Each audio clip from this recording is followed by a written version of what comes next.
విరమణ పొందిన శ్రీ దారపు ధనుంజయ్ గారికి మేము మనస్ఫూర్తిగా స్వగ్రామానికి స్వాగతం పలుకుతున్నాం.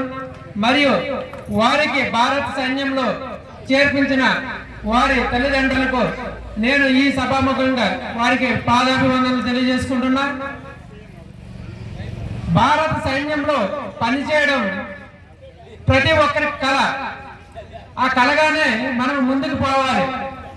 ఈ రోజుల్లోపు ఎంతమంది యువత 16 ఏళ్లకు బాధ్యతగా ఈ సమాజంలో మెరుగుతున్నారు?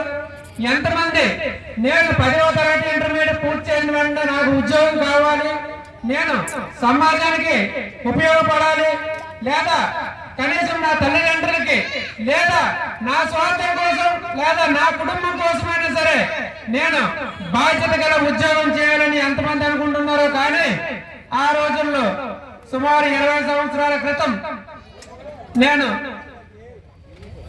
5వ తరగతిలో చదువుతుంటే అప్పుడు వీరి సోదరుడు రాజేంద్ర ప్రసాద్ గారు నా తోటి విద్యార్థి, నా క్లాస్మేట్. నేను చాప్రా హై స్కూల్లోనే చదువుకున్నా. అప్పటికే వారింట్లో ఇండియన్ ఆర్మీలో జాబ్ చేస్తున్నానంటే నాకు చాలా గర్వకారణం. మా ఇంట్లో కూడా మా ఇద్దరు తమ్ముళ్ళు కూడా భారత సైన్యంలోనే పనిచేస్తున్నారు. అక్కడ ఆర్మీలో ఎలాంటి కష్టాలు ఎలాంటి ఒడిదుడుకులు ఉంటాయో నేను భారత సైన్యంలో పని చేయకపోయినప్పటికి కూడా అనుక్షణం అక్కడ ఏమి జరుగుతుంటుంది, ఏమేమి చేస్తున్నారు అనేది ప్రతి ఒక్కరు కూడా నాకు తెలుసు.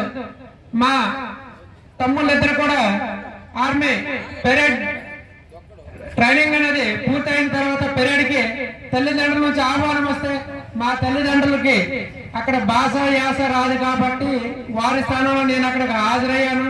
అక్కడ ఆర్మీ అధికారులు మనము మన పిల్లలకి అక్కడికి పంపిస్తే తల్లిదండ్రులకి ఎంత గౌరవం ఉంటుందో నేను స్వయంగా